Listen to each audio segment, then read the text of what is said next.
கன்னிராசி அன்பர்களே, கன்னிராசி அன்பர்கள்லாம் கடந்த சில வருடங்களாக மூச்சு விடுறதுக்கே கஷ்டப்படுற அளவுக்கு இருந்தீங்க. ஒரு 3 வருடங்களாக மருத்துவ ரீதியான செலவுகள், ஒரு 7 வருடங்களாக பண ரீதியான தொந்தரவுகள், 15 வருடங்களுக்கு குறையாமல் மன ரீதியான சலசலப்புகள், குடும்பத்தில் என்ன ஒரு ஃப்ரெஷ்னஸ் இன்னும் வரல அப்படின்னு வெயிட் பண்ணிகிட்டு இருக்கீங்களா? இனி வரக்கூடிய காலம் சந்தோஷமான காலங்களாக இருக்க போகுது. ஒவ்வொரு நிமிஷமும் உங்களோட வாழ்க்கையில் சந்தோஷமான நாட்களாக வர இருக்குது. சார் இப்படி தான் சார் 2026 ஸ்டார்டிங்கில் ஒருத்தன் சொன்னான், இதே மாதிரி தான் சார் தமிழ் புத்தாண்டு ஆரம்பிக்கும் போது ஒருத்தன் சொன்னான், ஆனால் இன்னும் ஒன்றும் நடக்கலை சார் அப்படின்னு காத்துட்ருக்கிறவங்களுக்கு ஃபஸ்ட்டு நீங்கள் ஒரு விஷயத்தை தெரிஞ்சுக்கணும். கன்னிராசியில் இருக்கிற எல்லாத்துக்குமேலாம் இப்படி இல்லை. கன்னிராசியில் ஒரு சிலருக்கு மட்டும்தான் உங்களோட தொந்தரவுகள் இருக்குது. கன்னிராசி அப்படிங்கிறது புத்திசாலித்தனம், திட்டமிடல், பொறுப்புணர்வு, அமைதியான ஆளுமை, உழைப்புத்தன்மை ஆகியவற்றோட அடையாளமாக தான் கருதப்படக்கூடிய ராசி தான் இந்த கன்னிராசி. கன்னிராசியில் பிறந்தவங்க எப்பயுமே ப்ளே பாய் அப்படி இப்படி நிறைய பேர் சொல்லுவோம். அப்படிலாம் கிடையாது. கன்னிராசி ஒரு ஈர்ப்பு ராசி. எதிர்பாலினத்தவரை ஈர்க்கக்கூடிய ஒரு ராசி. ஆண்களாக இருந்தாலும் சரி, பெண்களாக இருந்தாலும் சரி. இப்போ ஏதோ ஒரு கேரக்டரிஸ்டிக்ஸோ, அழகோ, பேச்சு திறமையோ ஏதோ ஒரு விஷயம் உங்களை ஈர்த்துரும். உங்களோட பொறுப்புணர்வோ ஏதோ ஒன்று. ஆனால் இந்த கன்னிராசி அப்படிங்கிறது புதன் பகவானுடைய அதிபதி இருக்கக்கூடிய ராசி. அதாவது இந்த ராசி புதன் பகவான் தான் அதிபதி. அதனால் இந்த ராசிக்காரர்களுக்கு அறிவு, கணக்குத்திறன், கவனிப்பு, நுண்ணறிவு, மற்றவர்கள் புரிந்து கொள்ளக்கூடிய திறன் அதிகமாக இருக்கிறதுனால ஈஸியாக எதிர்பாலினத்தை தவிர ஈர்த்துருவாங்க. இது நிறைய பேருக்கு தெரியறதில்ல. அந்த ராசியவே வேறு மாதிரி மனிப்புலேட் பண்ணிட்டாங்க. கன்னிராசியில் இருக்கிறவங்க காதலில் வல்லவன் அப்படி இப்படின்னு. ஈர்ப்பு ஈஸியாக கிடைச்சிருது. இந்த ராசியில் இருக்கிறவங்க மாதிரி துன்பப்பட்டவன் எவனுமே கிடையாது. கன்னிராசிக்காரன் மாதிரி காதலில் வேணால் சக்ஸஸ் ஆகலாம். ஆனால் கன்னிராசிக்காரன் மாதிரி கல்யாணத்தில் சண்டை சச்சரவோடு நடந்தது யாருக்குமே இருக்காது. அந்தளவு கல்யாண விஷயத்தில் நிறையா குளறுபடிகள் ஏற்பட்டு தான் திருமணங்கள் நடந்திருக்கும். ஒரு சிலருக்கு நல்லா நடந்திருக்கலாம் கன்னிராசியில் இருக்கிறவங்களுக்கு.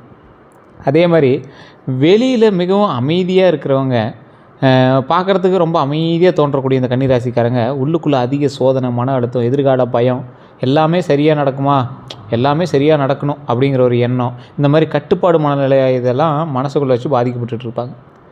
இந்த ராசிக்காரங்க மனசுக்குள்ளே தான் நிறையா விஷயங்கள் வச்சுருப்பாங்க, வெளிப்படையாக சொல்ல மாட்டாங்க. 2026 தமிழ் புத்தாண்டு பிறந்ததுலேருந்து இந்த ராசிக்காரர்களோட வாழ்க்கையில் பல மாற்றங்களும் அமைதியாக நடந்திருக்கிறதுக்கான வாய்ப்புகள் கொஞ்சம் இருக்குது.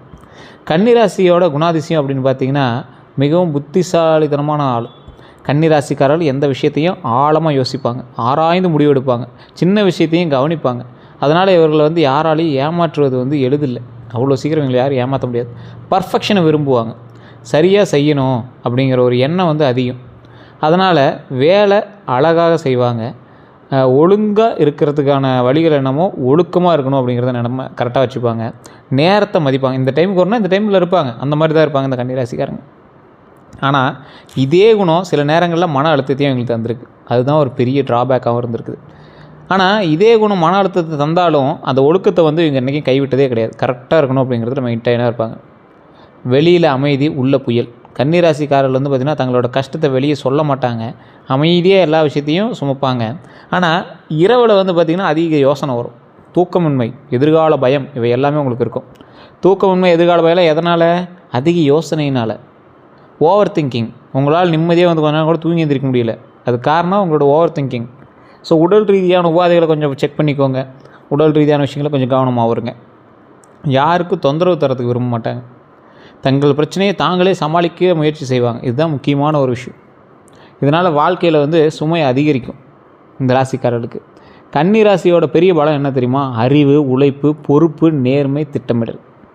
சார் இந்த 5மே நான் கேள்வி கூட பட்டதில்லையே சார் அப்படிமா கன்னிராசிக்காரன். ஏன்னா கமெண்ட் அடிக்கிறதுல பெரிய ஆள் கன்னிராசி. கமெண்ட் செக்ஷன்லாம் போய் பார்த்தீங்கன்னா நிறையா கழுவி ஊற்றுவாங்க. அதெல்லாம் எங்கள் லைஃப்பில் நடந்திருக்கும், ஒத்துக்க மாட்டாங்க. சில விஷயங்கள் இந்த அறிவு, உழைப்பு, பொறுப்பு, நேர்மை, திட்டமிடல் இதெல்லாம் படத்தில் தான் சார் கேள்விப்படுறோம். நேரில் நான் இம்ப்ளிமெண்ட் பண்ணதில்லை அப்படிம்பாங்க. இவர்கள் மெதுவாக வளர்ந்தாலும் வாழ்க்கையில் நிலையான வெற்றி பெறுவாங்க. கொஞ்சம் பொறுமையாக தான் எங்களோட வளர்ச்சி இருக்கும். இருந்தாலும் நிலையான ஒரு வெற்றியாக இருக்கும். உங்களுக்கு கடவுள் நிறையா வாய்ப்பெல்லாம் தந்தார் சார், நீங்கள் அதை சரியாக தக்க வச்சுக்கலங்கிறதா உண்மையாக இல்லையான்னு மறக்காம கமெண்ட் செக்ஷனில் பார்த்து விடுங்க. நிறையா வாய்ப்பெல்லாம் தந்தார். நடுவில் கேப் விட்டு கூட உங்களுக்கு வாய்ப்புகள்லாம் இருந்துச்சு. நீங்கள் சரியாக கவனிச்சிக்கல, தக்க வச்சுக்கல. தற்போது கன்னிராசி நடந்துகிட்டு இருக்கக்கூடிய மிகப்பெரிய பிரச்சனைகள் என்னென்ன தெரியுமா? 2026 தமிழ் புத்தாண்டு பிறந்த பிறகு கன்னிராசிக்காரர்களுக்கு அதிகமாக இருக்கக்கூடிய பிரச்சனைகள் அப்படின்னா மன அழுத்தம் கொஞ்சம் இருக்கும். கொஞ்சம் இல்லை, நிறையாவே உங்களுக்கு இருந்திருக்கும். எதையும் அதிகமாக யோசிப்பது, இது சரியாக போகுமா அப்படிங்கிற கவலை. ஒரு விஷயத்தை இருக்கிறீங்க, மைண்டுக்குள்ளேயே போட்டு குழப்பிட்டு அது சரியாகுமா அப்படின்னு யோசிச்சுட்டே தான் இருக்கிறீங்களே தவிர அதுக்குன்னு அவுட்புட் எதுவும் தெரியல. அந்த மாதிரி.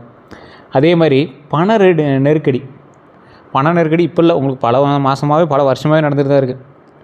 பணம் வந்தாலும் தங்குறதில்ல. ஏன் சார் தங்குறதில்ல? என்னன்னே தெரில, செலவாயிட்டே இருக்குது. உங்களுக்கு இப்போவும் அதுதான் தங்கிட்டு இருக்காது, செலவாயிடும், அன்எக்ஸ்பெக்டட் எக்ஸ்பென்ஸ்லாம் உங்களுக்கு வரும். ஸோ இதெல்லாம் வந்து உங்களுக்கு இப்போ நடந்துட்டு இருக்கிற ஒரு விஷயம். இனி போகக்கூடிய காலங்களில் சரியாகுமானா தனிப்படையான ஜோதிடம் தான் செல்லும். இப்போ நம்ம பார்க்குறது என்னது, ஓவரால் ஜோதிடம் தான் பார்த்துட்ருக்கோம். ஆனால் பணம் வந்து கண்டிப்பாக வந்தால் தங்கும், செலவுகள்லாம் குறைய ஆரம்பிக்கும், நிறைய லாபம் வர ஆரம்பிக்கும், நிறைய சேவிங்ஸ் வர ஆரம்பிக்கும். அதெல்லாம் எப்போயிருந்து வர ஆரம்பிக்கும் அப்படிங்கிறது தனிப்படையான ஜாதகம் தான் சொல்லும். ஆனால் அதுக்கான வாய்ப்புகள் நிறைய இருக்குது, வாய்ப்புகள் கண்டிப்பாக நடக்கும். ஸோ அதனால் கொஞ்சம் பொறுப்பாகவும் நிதானமாகவும் கரெக்டாகவும் நடந்துக்கோங்க.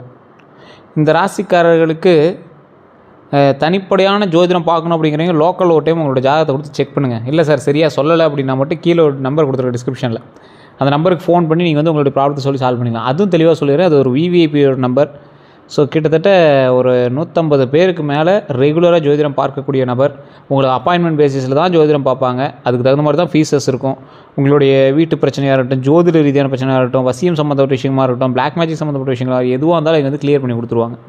ஸோ ஆனால் அப்பாயின்மெண்ட் பேசிஸ் தான் பார்ப்பாங்க, ஃபீஸஸும் அது மாதிரி தான் இருக்கும். உங்களுக்கு வேணும்னா மட்டும் நீங்கள் வந்து கால் பண்ணி பேசிக்கலாம். இது நீங்கள் ப்ரமோஷனாக எடுத்துட்டாலும் ஓகே தான். இது உங்களுடைய விருப்பத்தின் பேரில் நீங்கள் வந்து ஃபோன் பண்ணி பேசிக்கலாம். அதே மாதிரி இந்த ராசிக்காலுக்கு குடும்ப பொறுப்பு அப்படின்னு ஒன்று இருக்குது. வீட்டில் வந்து உங்கள் மேலே நம்பிக்கை அதிகம், குடும்ப செலவை நீங்கள் தான் பார்த்துக்கிறீங்க, உறவினரோட உதவி உங்களுக்கு தேவைப்படும். இவை அதிகமாக இருக்கக்கூடிய நபர்களாக தற்போதைய நிலைமையில் நீங்கள் இருந்துகிட்ருப்பீங்க. அதே போல் வேலை தொழிலில் குழப்பம் இருக்குங்க. வேலை அதாவது ஒரு முன்னாடி சொல்லுவாங்கள்ல, வேலைக்காக வெயிட் பண்ணிகிட்டு இருந்த ஒரு சிலர் இருப்பாங்க. வேலை மாறலாமா அப்படின்னு யோசனையோடு ஒருத்தர் இருப்பாங்க. தொழிலில் தொடரலாமா அப்படின்னு ஒரு யோசனையோடு இருப்பாங்க. ஏற்கனவே வேலை பார்த்துருக்கு சார், தொழிலையும் சேர்த்து பார்க்கலாமா அப்படின்னு ஒருத்தர் இருப்பாங்க. பார்ட்னர்ஷிப் சரியாக இருக்குமா, ஒருத்தரே பண்ணுற மாதிரி இருக்க, பார்ட்னர்ஷிப் ஏதாவது செல்லுபடி ஆகுமா அப்படிங்கிற மாதிரி இருப்பாங்க. நம்பியவர்களால் மன வேதனை வந்து உங்களுக்கு இருக்கும். உதவி செய்தவர்கள் மீது திருப்பம், அதாவது ஒரு எக்ஸாம்பிள் சொல்லணும் அப்படின்னா, நீங்கள் ஒருத்தர் நம்பிக்கை வச்சுருப்பீங்க, அவங்களுக்கு உதவி செஞ்சுருப்பீங்க, நீங்கள் ஒன்றும் கைமாறலாம் எதிர்பார்த்துருக்க மாட்டீங்க. உங்களுக்கு திருப்பி அவன் செஞ்சது என்னமோ துரோகம் தான் பண்ணியிருப்பான். இப்போ ஒரு உதவி செஞ்சவங்க திரும்ப மதிக்காமல் நடந்துக்கலாம் அப்படிங்கிறது எப்படி இருக்கும்? உங்களை வந்து மதிக்காமல் நடந்துக்கிட்டாங்கன்னா எப்படி இருக்கும்? நீங்கள் ஒன்றும் அதுக்கான பலன்லாம் நீங்கள் ஒன்றும் கேட்கல, திருப்பி பண்ணு அப்படின்லாம் கேட்கல. ஆனால் அவங்க வந்து மதிக்கலை அப்படிங்கிறது உங்களுக்கு எவ்வளோ ஒரு ஹர்ட்டிங்காக இருக்கும். அது மாதிரி தான் உங்களுக்கு இப்போ இருந்துகிட்ருக்கும். கடன் பிரச்சனை எப்படி உருவாகுது அப்படின்னா, கடன் ராசிக்காரர்களுக்கு, கன்னி ராசிக்காரர்களுக்கு கடன் பிரச்சனை வரதுக்கான பெரும்பாலான ஒரு பெரிய விஷயம் அப்படின்னா, குடும்பத்துக்காக, தொழிலுக்காக, வீட்டு செலவுக்காக, மற்றவர்களுக்கு உதவியதால், இந்த 4 விஷயம் தான் உங்களோட லைஃப்பில் மிகப்பெரிய விஷயமா இருக்கும். குடும்பத்துக்காக அப்படின்னு பார்க்கும்போது, நீங்கள் வாங்கின கடனாக இருக்கட்டும், நீங்கள் செய்கிற தொழிலாக இருக்கட்டும், நீங்கள் செலவு பண்ணுறதுன்னு பார்த்தீங்கன்னா உங்களோட குடும்பத்துக்கு மட்டும்தான் மெயினாக. அப்புறமேட்டு தான் செல்ஃபிஷாக உங்களுக்கு யோசிக்க ஆரம்பிப்பீங்க. நீங்கள் செல்ஃபிஷாக யோசிக்கிறதா ரொம்ப ரேர் தான். மோஸ்ட்லி குடும்பம் தான் உங்களோட ஃபஸ்ட்டு. அப்புறம் தொழில். சரி, உங்கள் வீட்டில் ரிலேட்டிவ் எதுக்கு தொழிலில் போட்டுகிட்டே இருக்கிற, எதுக்கு அவ்வளோ போட்டுக்கிறம்பாங்க. ஆனால் தொழிலில் போட்டதுனால தான் குடும்பத்துக்கும் செய்ய முடியுதுங்கிறது எங்களுக்கு புரியுறதில்ல. நீங்கள் உங்களுக்காக எதுவும் பண்ணிக்கிறதில்ல, உங்கள் தொழிலுக்காக தான் பண்ணுறீங்க. அதே மாதிரி வீட்டு செலவுக்காக. சிம்பிளாக சொன்னால், வீட்டு செலவு, குடும்ப செலவு, தொழிலும் உங்கள் குடும்பத்துக்காக ரெடி பண்ணுறது தான். இதுதான் நீங்கள் பண்ண பெரிய விஷயமே. அதே போல் ஒரே ஒரு பெரிய டிராபேக்னா, மற்றவர்களுக்காக உதவியது. அவன் உங்கள் குடும்பத்தில் ஒருத்தனாக இருக்கலாம், அல்லது உங்களோட நட்பு வட்டாரத்தில் ஒருத்தனாக இருக்கலாம். யாரோ ஒருத்தன் அவனுக்காக நீங்கள் உதவிய ஒரு விஷயந்தான் இன்றைக்கும் உங்களுக்கு வந்து ஒரு குஷன் மார்க்காக நின்றுட்டுருக்குது. இவர்கள் எல்லாமே வீண் செலவு செய்து உங்களை வந்து ஒரு மாதிரி உங்களை டைவெர்ட் பண்ணி விட்டாங்க. அவங்க பயன்படுத்திட்டாங்க, நீங்கள் கடன் கட்டிகிட்டு இருக்கிறீங்க, அவ்வளோதான். இதே மாதிரி இந்த ராசிக்காரர்கள் வந்து வீண் செலவு செய்கிறதெல்லாம் குறைவு தான். நீங்கள் அவ்வளோ சீக்கிரம் வீண் செலவு பண்ண மாட்டீங்க. 1-2 ரேராக பண்ணுறது உண்டு. அவ்வளோ சீக்கிரம்லாம் வீண் செலவு பண்ண மாட்டீங்க. மற்றவர்களால் மட்டும்தான் நீங்கள் கடனாளியானீங்க. நல்லா யோசிச்சு பாருங்க, நல்லா தெரியும். ஒன்றே உங்களை உசுப்பேற்றி விட்டுருப்பான், இல்லைனா அவன் பயன்படுத்திகிட்டு இருப்பான். இதுதான் நடக்கும். இந்த பிரச்சனையை எப்படி சொல்கிறது அப்படின்னா, இது எப்படி சமாளிக்கணும் அப்படின்னு நினைத்து கடன் வாங்குவாங்க. இது எப்படி இந்த கடனை அடைக்கிறது, இந்த கடனை வாங்கி சரி பண்ணிடலாம், இந்த கடனை அடைக்கிறது, இந்த கடனை வாங்கி சரி பண்ணி, இப்படி தான் வந்து உங்களோட லைஃப் போயிட்டுருக்கு. இப்போ அது கடன் பிரச்சனை அதிகமாக குறையுமா, அதிகமாகுமா குறையுமா? இப்போ என்ன நடக்கும்? தற்போது முழுமையாக முடியடையலைங்க, ஆனால் மெதுவாக கட்டுப்பாட்டுக்குள்ளே வரும் காலம் ஆரம்பமாகிருக்கு. உங்களோட கடன் வந்து முழுசாக முடிகிற அளவுக்கு இன்னும் ரெடி ஆகலை. ஆனால் கொஞ்சம் கொஞ்சமாக ஸ்டெப் எடுக்கிறதுக்கு ஒரு வழி வகுத்துருக்கு அப்படிங்கிறது மைண்டில் ஞாபகம் வச்சுக்கோங்க. குறிப்பாக 2026 நடுப்பகுதியிலிருந்து பழைய சிக்கல்கள் சரியாகும், எதிர்பாராத பண வரவு கிடைக்கும், வேலையில் முன்னேற்றம் கிடைக்கும், பழைய பணம் திரும்ப கிடைக்கும். இந்த விஷயத்துக்கு எல்லாத்துக்குமே வாய்ப்பு இருக்குது. பழைய சிக்கல்கள் சரியானுச்சு அப்படின்னா மிகப்பெரிய நல்லது. எதிர்பாராத பண வரவு கிடச்சிச்சு அப்படின்னா கடன் அடைக்கிறதுக்கு உதவுது. வேலையில் முன்னேற்றம் கிடச்சிச்சின்னா ஒரு குறிப்பிட்ட அளவுக்காவது இன்க்ரிமெண்ட்டுக்காக கிடைக்கிது. பழைய பணம் திரும்ப கிடச்சிச்சு அப்படின்னா எடுத்து அப்படியே கடன் அடைச்சிட்டு வேலையை பார்க்கலாம். ஸோ இப்படி தான் வந்து போயிட்டுருக்கும். நீங்கள் சம்பாதிக்கிறத விட 100 மடங்கு பக்கமாக உங்களுக்கு கடன் இருக்குது. மாதம் 10,000 சம்பளிங்கன்னா உங்களுக்கு 10 லட்ச ரூபாய்க்கு கடன் இருக்குது. இதுதான் இன்றைக்கி கன்னிராசிக்காரங்க நடந்துட்டு இருக்கிற ஒரு முக்கியமான விஷயம். சிலர்லாம் சொன்னால் ஏற்றுக்க மாட்டாங்க. கன்னிராசிக்காரன்ட்டு அவ்வளோ சொன்னால் புரிய வைக்க முடியாது. கன்னிராசி வந்து ஒரு பிடிவாத ராசி அப்படின்னு சொல்லுவாங்க. கடன் பிரச்சனை எப்படி தீரும்? செலவு கட்டுப்பாடுங்க. கன்னிராசிக்காரர்கள் ஒரு லிஸ்ட்டு போட்டு செலவு செய்தால் விரைவில் ரெக்கவரி ஆகும். இந்த கன்னிராசிக்காரங்க எப்பவுமே அவங்களோட மைண்டில் கொஞ்சம் ஞாபகம் இதுக்கு பண்ணோம் சரி இது சரியாக போச்சு இப்படின்னு மைண்ட் கணக்கே போட்டுட்ருக்கீங்க. அதெல்லாம் செல்லுபடி ஆகாது. ஸோ ஃபஸ்ட்டு இப்போ நீங்கள் என்ன பண்ணணும், லிஸ்ட்டு போட்டு ரெடி பண்ணணும், ரெக்கவரி பண்ணணும். 2வது வருமானம். இந்த ராசிக்காரர்கள் வந்து ஒரு வேலைக்கே போயிட்டுருந்தீங்க அப்படின்னா ஆன்லைன் ஒர்க் ஏதாவது சைடில் பண்ணுங்கள், கமிஷன் பேசிஸில் தொழில் பண்ணுங்கள், கன்சல்ட்டிங்கை உருவாக்குங்க, டீச்சிங் பண்ணுங்கள், அக்கௌண்டிங் பண்ணுங்கள், டிஜிட்டல் ஒர்க் பண்ணுங்கள். இது மூலமாலும் பணம் வரும். உங்களுக்கு டிஜிட்டல் துறை வந்து ஓரளவுக்கு பரவாயில்ல தான், ரொம்ப ஓகேன்னு சொல்ல முடியாது, ஓகே தான், ஒன்றும் பெரிய லாஸ்லாம் கிடையாது. அதன் மூலமாக வருமானம் தான், லாபம் தான். அப்போ நீங்கள் என்ன பண்ணணும், அதுக்கு தகுந்தாறு போல் உங்களோட லைஃப்பை வந்து மெயின்டைன் பண்ணணும். 2வது வருமானத்திற்கு ஸ்டெப் எடுக்கணும். குழம்புற விஷயத்தை முதல்ல நிறுத்தணும். குழம்புறதை மட்டும் நிறுத்தினீங்கன்னா நீங்கள் வாழ்க்கையில் முன்னேறிடுவீங்க. அதே மாதிரி பழைய தொடர்பு வந்து உதவுங்க. பழைய தொடர்பு என்ன, ஒரு பழைய நண்பர் அல்லது அறிமுகம் மூலம் வேலை வாய்ப்பு வரும். அதை வந்து நீங்கள் பயன்படுத்திக்கணும். அதன் மூலமாக லாபம் எடுக்கிறது உங்களோட திறமையை பொறுத்து இருக்குது. எந்த தெய்வத்தை வணங்கினா தற்போது நல்லது? எல்லா காலகட்டத்திலையும் ஒவ்வொரு தெய்வத்தை வந்து பிடிச்சிட்டோம் அப்படின்னா நன்மை உண்டாகும் அப்படிங்கிறது நம்ம எல்லாருக்குமே தெரியும். இந்த காலகட்டத்தில் எந்த தெய்வத்தை வணங்கலாம்? கன்னிராசிக்காரர்களுக்கு புதன் கிரக சக்தி முக்கியம். அதனால் அறிவு மற்றும் மன அமைதி தரக்கூடிய தெய்வ வழிபாடு ரொம்ப நல்லது, ரொம்ப ஒரு ப்ளஸ் பாயிண்ட் அப்படின்னு சொல்லலாம். விஷ்ணு வழிபாடு புதன் பலம் அதிகரிக்கும். விஷ்ணு வழிபாடு பண்ணோம் அப்படின்னா புதன் பலன் அதிகரிக்கக்கூடிய ஒரு இது. புதன்கிழமை துளசி மாலை, விஷ்ணு ஸ்லோகம் இதெல்லாம் சொன்னீங்க அப்படின்னா ரொம்ப நல்லது. துளசி மாலையெல்லாம் வாங்கி சாமிக்கு சாத்தி வழிபடுறது, விஷ்ணுவோட ஸ்லோகம் சொல்கிறதெல்லாம் ரொம்ப நல்லது. அதே மாதிரி ஹயக்ரீவர் வழிபாடு நான் முன்னாடியே நிறைய இடத்துல சொல்லியிருக்கேன். இந்த ஹயக்ரீவர் அப்படிங்கிறவர் ஹயக்ரீவர் மட்டும் கிடையாது, நீங்கள் எந்த கோயிலுக்கு போனீங்க அப்படின்னாலும் ஒரு மனித ரூபத்தில் இருக்கக்கூடிய கடவுள் வணங்குவீங்க. ஆனால் 2 உயிர்கள் ரூபத்தில் இருக்கக்கூடிய தெய்வத்தை வணங்குவது இன்னும் டபுள் மடங்கு பவருங்கிறாங்க. என்னது, அதாவது இப்போ ஹயக்ரீவர், இப்போ வராகி, நரசிம்மர் இதெல்லாம் பார்த்திங்கன்னா மனித உடலும் மிருக தலையும் இருக்கிற மாதிரி இருக்கும். அது மாதிரி நிறைய மச்சாவதாரத்தில் பார்த்திங்கன்னா மீன் உடம்பும் இந்த மாதிரி ஒவ்வொரு விஷயம் இருக்குது பார்த்திங்களா. இதில் எல்லாத்துலேயுமே ஒவ்வொரு வகையான விஷயங்கள் இருக்குது. அப்படி இருக்கக்கூடிய தெய்வங்களை பண்ணிங்கன்னா உங்களுக்கு டபுள் பவர். ஸோ இந்த ஹயக்ரீவர் வழிபாடு பார்த்திங்கன்னா அறிவு, வேலை, தேர்வு, மனத்தெளிவு இது எல்லாமே கிடைக்குங்க. இதன் மூலமாக பல நன்மைகள் உண்டாகிறதான வாய்ப்புகளும் அமையுங்க. தட்சிணாமூர்த்தி வழிபாடு அப்படிங்கிறது கடன் பிரச்சனையை தீர்க்கக்கூடியவர் தட்சிணாமூர்த்தி, தடைகளை நிவர்த்தி செய்யக்கூடியவர் தட்சிணாமூர்த்தி, முடிவு எடுக்கக்கூடிய திறனை உயரக்கூடியவர் தட்சிணாமூர்த்தி. ஸோ வியாழக்கிழமை தீபம் ஏற்றுங்க, மிகப்பெரிய நன்மை உண்டாகும். வியாழக்கிழமை கொண்டக்கடலை மாடை வச்சு 2 நெய் விளக்கு வச்சு தீபம் ஏற்றுங்க அப்படின்னா மிகப்பெரிய நன்மை உண்டாகிறதுக்கான வாய்ப்புகள் ரொம்ப அதிகம். அதே மாதிரி மகாலட்சுமி வழிபாடு பண நெருக்கடி குறையக்கூடிய ஒரு முக்கியமான ஒரு வழிபாடு மகாலட்சுமி வழிபாடு. சரி, இத்தனையும் எப்போ சார் பண்ணுறது? உங்கள் வீட்டிலே பண்ணலாம், முடிஞ்சால் பக்கத்தில் இருக்கிற கோயில்களில் பண்ணலாம். பண வழிபாடு அப்படிங்கிறது மகாலட்சுமிகிட்ட கூட வழிபடும்போது ரொம்ப நல்லது. பெருமாள் கோயிலுக்கு போயிட்டு வரவங்க யாரும் பெருமாள் கோயிலில் உட்கார மாட்டாங்க. பெருமாள் கோயிலில் வந்து உட்காரத்துக்கு திண்ணை கூட விட மாட்டாங்க. பெருமாள் கோயில் வழிபட்டு டேரெக்டாக வீட்டுக்கு வந்துடணும். அப்போ தான் வந்து கடவுளினுடைய அருள் நமக்கு கிடைக்கும். லக்ஷ்மி தேவி வந்து எங்கேயும் உட்காந்துக்கூடாது, நம்ம கூட வந்துடுவாங்க. ஸோ அதை வந்து ஞாபகம் வச்சுக்கோங்க. வெள்ளிக்கிழமையில் நெய் தீபம் ஏற்றி வெள்ளைப்பூவில் மாலையோ இல்லை பூவோ வச்சு இறைவன் வழிபாடு மகாலட்சுமி வழிபாடு பண்ணிங்க அப்படின்னா நல்ல பலன் தரும். ஸோ அதை நிறைய பேர் நோட் பண்ணி வச்சுக்கோங்க, கண்டிப்பாக அது வந்து உதவும். அதே போல் தமிழ் புத்தாண்டுக்கு பிறகு நிறைய பேர் கேட்ட ஒரு விஷயம், இந்த ராசிக்காரர்கள் எப்படி இருக்கும் போது அதிக யோசனை இருந்துகிட்ருக்கும், பண நெருக்கடி இருந்துட்டு தான் இருக்கும், வேலை அழுத்தம் இருக்கும், குடும்ப பொறுப்பு இருக்கும், மன சோர்வு இருக்கும், சிலரும் ஏமாற்றம் உங்களுக்கு கண்டிப்பாக இருக்கும். இது நடந்திருக்கலாம் அல்லது இதெல்லாம் கொஞ்சம் கொஞ்சம் அப்பப்போ நடந்துகிட்டு இருக்கும் உங்களுக்கு. இதிலேருந்து எப்படி சார் வெளியே வரும்? இது எல்லாம் நான் சொல்லியாச்சு. அதிலேருந்து வெளியே வரதுக்கான ஸ்டெப்பு நீங்கள் தான் எடுக்கணும். ஃபஸ்ட்டு ஜாதகத்தை செக் பண்ணணும், ஜாதகத்தை பார்க்கணும், அதுக்கப்புறம் தான் அடுத்த ஸ்டெப்பை எடுக்கணும். ஆனால் அதே நேரத்தில் வாழ்க்கையை மாற்றணும் அப்படிங்கிற எண்ணம் உங்களுக்குள்ளே இப்போ உண்டாயிருக்கும். ஸ்பிரிச்சுவல் இன்ட்ரெஸ்ட், சுவாமி தரிசனம் பண்ணணும், சுவாமியை வழிபடணும் அப்படிங்கிற ஒரு ஆன்மீக சிந்தனை உள்ளே வந்திருக்கும். பழைய வாழ்க்கையில் முறையை மாற்றக்கூடிய சிந்தனை உண்டாயிருக்கும். இப்படி பண்ணிட்டு தான் இதை இப்படி பண்ணலாம் அப்படிங்கிற ஒரு ஐடியா வந்திருக்கும். இவை உருவாகி இருக்கக்கூடிய தருணம் இப்போ உங்களுக்கு நடந்துகிட்ருக்கும். இனிமேல் வரக்கூடிய நாட்கள், வரக்கூடிய மாதங்கள் எப்படி இருக்க போகுதுன்னா, இனிமேல் என்ன நடக்க போகுது அப்படின்னா, மேலேருந்து ஜூன் மாதத்துக்குள்ளே மன அமைதி கொஞ்சம் அதிகரிக்கும், நல்ல தகவல் வரும், வேலை முன்னேற்றம் கிடைக்குங்க. அதே மாதிரி ஜூலை ஆகஸ்ட்டில் வந்து பார்த்திங்கன்னா பண வரவு அதிகரிக்கும், கடன் குறையும், புதிய தொடர்பு உதவுங்க. செப்டம்பர்லேருந்து டிசம்பர் வரைக்கும் பார்த்திங்கன்னா வாழ்க்கையில் நிலை மாறும், குடும்ப அமைதி பெருகும், சேமிப்பு ஆரம்பமாகுங்க. அடுத்த 12 நாட்கள் வந்து எப்படி இருக்கும் அப்படின்னா, 26 தமிழ் புத்தாண்டு பிறந்தும் கூட இன்னும் இப்போ வைகாசி மாதமே பிறந்துருச்சு. இதில் வந்து பார்த்திங்கன்னா அடுத்த 1 to 3வது நாளில் மன அழுத்தமும் யோசனையும் அதிகம், பண கவலை வந்து இருக்கும். ஆனால் ஒரு நல்ல தகவல் வந்து சேரும்.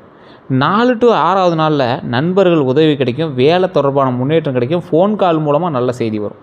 அடுத்து 7 to 9வது நாளில் குடும்பத்தில் சின்ன கருத்து வேறுபாடு உருவாகும், பேசும்போது கவனமாக இருங்க.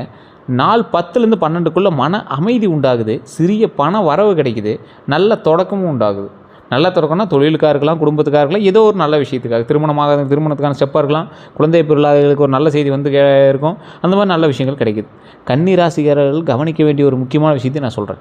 செய்ய வேண்டியது என்ன அப்படின்னா, அதிக யோசனை குறைச்சே ஆகணும்.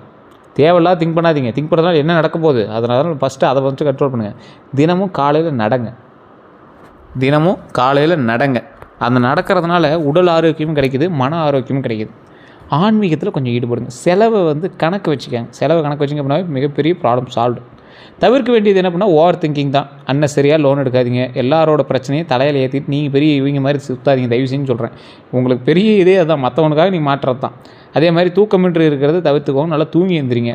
கன்னிராசியில் மறந்துருக்கக்கூடிய சக்தி என்ன அப்படின்னா, கன்னிராசியில் வந்து வாழ்க்கையில் ஆரம்பத்தில் கஷ்டப்படுவாங்க, ஆனால் பிறகு வந்து பார்த்திங்கன்னா நிலையாக அப்படியே உயருவாங்க. இவங்க வந்து திடீர் பெரிய வெற்றியை விட மெதுவான நிரந்தர வெற்றியை வந்து பெறுவாங்க. அதனால் வாழ்க்கையோட 2ஆம் பாதி அதிக நல்லது நடக்கும் இவங்களுக்கு. சரி இதில் ஆன்மீக பரிகாரம் ஏதாவது இருக்கா அப்படின்னு கேட்டால், முன்னாடியே உங்களுக்கு சொன்னதை 48 நாள் தொடர்ந்து பண்ணுங்கள். புதன்கிழமை விஷ்ணு கோயிலுக்கு போயிட்டு வாங்க. புதன்கிழமை ஓம் நமோ நாராயணா, ஓம் நமோ நாராயணா, ஓம் நமோ நாராயணா அப்படின்னு மறக்காம 3 டைம் கமெண்ட் செக்ஷனில் பதிவிட்டு எப்போ ஃப்ரீயாக இருக்குங்களோ அப்போ சொல்லுங்கள். வெள்ளிக்கிழமை லக்ஷ்மிக்கு வந்து தீபம் போட சொன்னோம், அதை ட்ரை பண்ணுங்கள். பசிக்கு வந்து உணவளிங்க. ஒரு 5 பேருக்காக சாப்பாடு போட்டிங்க அப்படின்னா ரொம்ப நல்லது. பச்சை நிற உடை அக்கேஷ்னலாக அணிதான் ரொம்ப நல்லது. இல்லை சார் கையில் ஒரு கட்சி மாதிரி வச்சுக்கிறப்பனால ரொம்ப நல்லது.